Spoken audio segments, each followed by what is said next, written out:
Hello दोस्तों, कैसे हो आप सभी लोग।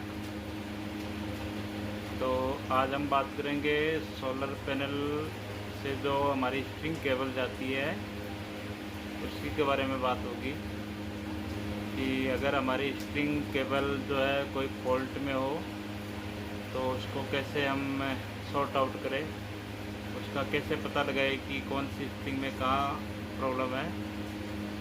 और उस एक प्रॉब्लम की वजह से हमारे जो जनरेशन है उसमें भी इफ़ेक्ट पड़ता है, तो इसीलिए उसको सॉर्ट आउट करना बहुत ही ज़रूरी होता है। तो उस पॉइंट को क्लियर करने के लिए हमारे पास में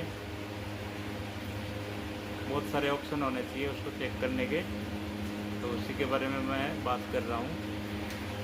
तो उसके फॉल्ट होने के कई इश्यू हो सकते हैं, जैसे कहीं से हमारी केबल थोड़ी सी डैमेज हो, या कहीं हमारा जो इंटरकनेक्शन होता है मॉड्यूल टू मॉड्यूल जो सीरीज कनेक्शन रहता है तो वो भी थोड़ा लूज होने की वजह से हमारी वीओसी नहीं आती है, उसमें प्रॉपर वोल्टेज नहीं आ पाता है। और या हमारा जो कनेक्टर रहता है MC4 कनेक्टर, अगर वो अलग अलग क्वालिटी के हम यूज करते हैं, एक क्वालिटी के यूज ना करके दो तीन वैरायटी के हम यूज करते हैं, तो उसकी वजह से भी ये हो सकता है।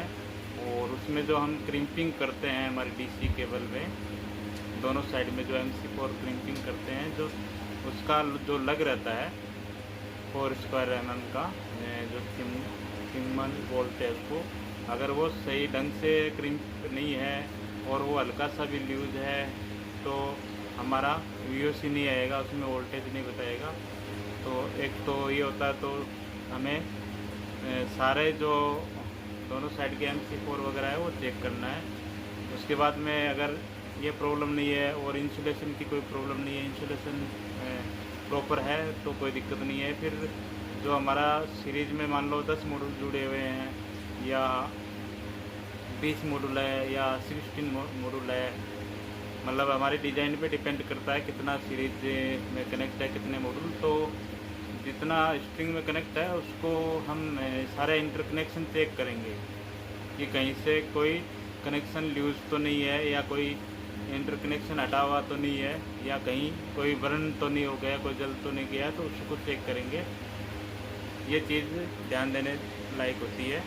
फिर उसके बाद में हमें उसकी VOC भी थोड़ा चेक करना चाहिए कि बाकी दूसरी स्ट्रिंग की और उसकी VOC लगभग मैच कर रही है कि नहीं कर रही। थोड़ा बहुत डिफरेंस हो सकता है, जैसे 5-7 वोल्टेज का, लेकिन ज़्यादा डिफरेंस नहीं होना चाहिए एक स्ट्रिंग से दूसरी स्ट्रिंग के बीच में।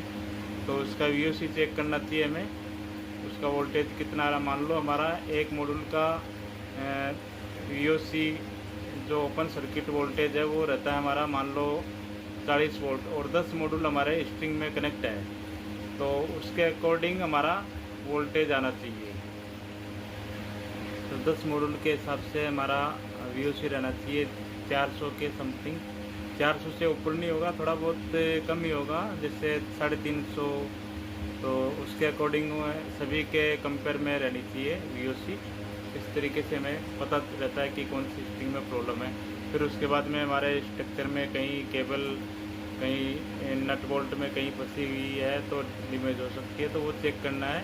और उसके लिए हमें इलेक्ट्रिकल के जो ग्लव्स होते हैं वो यूज़ करने चाहिए, ऐसे स्ट्रक्चर के हाथ नहीं लगाना चाहिए, क्योंकि जो DC करंट होता है उसकी जो फ्रिक्वेंसी वो 0 होती है, तो उससे अगर हमें करंट लगेगा तो बिल्कुल भी हमें पता नहीं चलेगा और उसका शॉर्ट बहुत ही भयंकर लगता है। तो इस तरीके से हमें पूरा ध्यान रखना चाहिए, उसमें सेफ्टी का भी पूरा ख्याल रखना चाहिए। अगर दोनों केबल है पॉजिटिव नेगेटिव, तो दोनों में कहीं किसी में भी प्रॉब्लम हो सकती है, तो उसमें एक में प्रॉब्लम होगी तो हमारा जो सर्किट है वो पूरा नहीं बन पाएगा, और इस वजह से हमारा VOC नहीं आ पाएगा। और उसका करंट भी हमें चेक करना चाहिए, उसके अकॉर्डिंग हमारे मॉड्यूल में कितना करंट बताया है वही करंट रहेगा। सीरीज में कनेक्ट रहता है तो करंट सेम ही रहेगा। मान लो हमारे एक मॉड्यूल का करंट 13 एम्पियर है और 10 मॉड्यूल सीरीज में कनेक्ट है, तो उसका 13 एम्पियर के समथिंग ही हमारा करंट रहेगा, क्योंकि सीरीज कनेक्ट करने के बाद में उसका जो करंट है वो स्टेबल रहेगा, केवल उसके जो वोल्टेज है वो ही इंक्रीज होगा। इसका मैंने एक वीडियो भी बनाया है सीरीज कनेक्ट करने पे, सीरीज मॉड्यूल कनेक्शन करने पे हमारा क्या इंक्रीज होता है और क्या स्टेबल रहता है, उसी का मैंने एक पिछला वीडियो भी बनाया, तो आप देख सकते हो उसको समझने के लिए। Thank you.